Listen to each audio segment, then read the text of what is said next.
અમરેલી જિલ્લાના ખાંભા તાલુકાના તુલસીશ્યામ રેન્જ હેઠળના રબારિકા ગામમાં મોડી રાત્રે સિંહના હુમલાની ઘટના સામે આવી છે। પ્રાથમિક માહિતી મુજબ રવજીભાઈ સેંજલિયા નામના વૃદ્ધ પોતાના ઘરે સૂતા હતા ત્યારે સિંહે તેમના પર હુમલો કર્યો હતો। હુમલામાં વૃદ્ધને માથાના ભાગે સામાન્ય ઈજા પહોંચતા તેમને સારવાર માટે હોસ્પિટલ ખસેડવામાં આવ્યા છે। ઘટનાની જાણ થતાં વન વિભાગની ટીમ તાત્કાલિક સ્થળ પર પહોંચી તપાસ શરૂ કરી છે। ઉલ્લેખનીય છે કે આ વિસ્તારમાં અગાઉ પણ સિંહના હુમલાની ઘટનાઓ નોંધાઈ ચૂકી છે। સ્થાનિકોમાં વન્ય પ્રાણીઓની વધતી અવરજવર અંગે ચિંતા વધી રહી છે અને સુરક્ષાના પૂરતા પગલાં ભરવાની પણ માંગ ઉઠી રહી છે।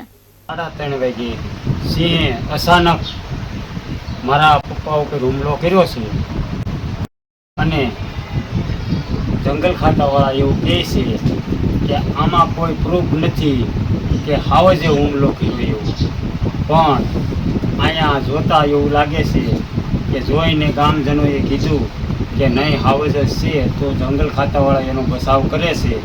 અને જંગલ ખાતાવાળાને એવું જણાવવા માગું છું કે આ હિંસક પ્રાણીનો, આ માનવભક્ષી પ્રાણીનો આ એ પાંજરે પૂરી અને સહી સલામત જગ્યાએ મૂકે અને અમારે અહીંયા જો ઘરે હાવજ ઘરી જતા હોય